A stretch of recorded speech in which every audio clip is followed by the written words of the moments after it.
Troisième épisode de notre série de la semaine sur les expositions d'art dans les vignes du Var. Aujourd'hui, direction la commanderie de Peyrassol à Flassan-sur-Issol, un domaine viticole historique devenu un centre d'art contemporain. Maxime Menneveau, Alexandre de Quitte. La commanderie a été construite en 1204 par l'ordre des Templiers. À l'origine, c'était une auberge, donc ils s'arrêtaient ici, c'était un lieu sur leur croisade. Visite guidée pour ces touristes franco-anglais.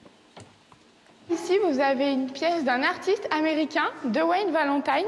Ce qu'il aurait vraiment aimé pouvoir faire, c'est découper un petit morceau de la mer ou un petit morceau du ciel et l'installer dans les musées pour pouvoir modifier l'espace.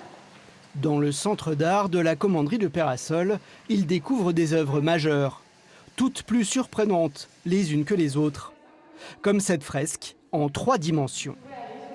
Étonnante, absolument étonnante, certaines émouvantes. Et je ne connaissais pas cet artiste vénézuélien, je crois.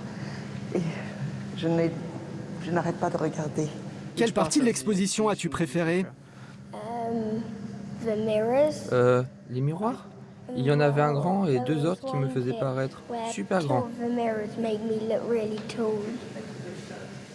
On va aller voir l'exposition Capour.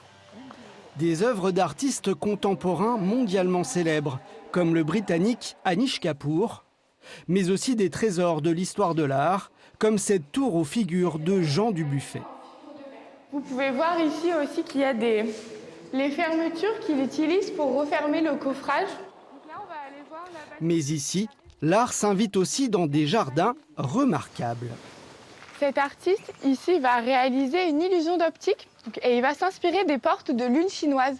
C'est ces ouvertures circulaires que vous pouvez avoir dans les jardins chinois qui vous invitent à découvrir le paysage. Une œuvre tout en transparence qui intrigue et fascine.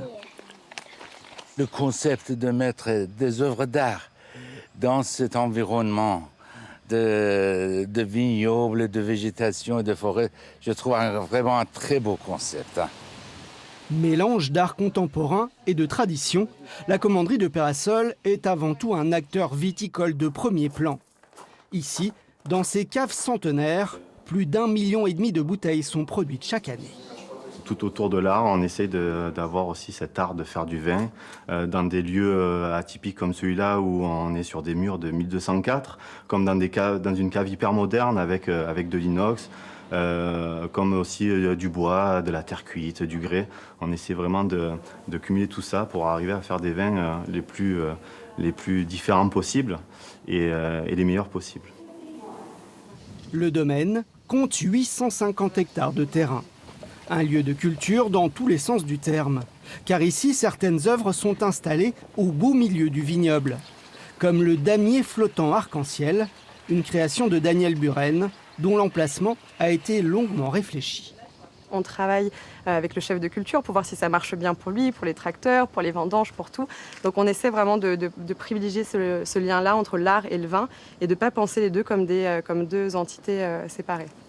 Imaginée par Philippe Austruy, la commanderie de Peyrassol accueille environ 80 œuvres disséminées dans la nature, ce qui en fait l'un des plus grands parcs de sculptures en Europe.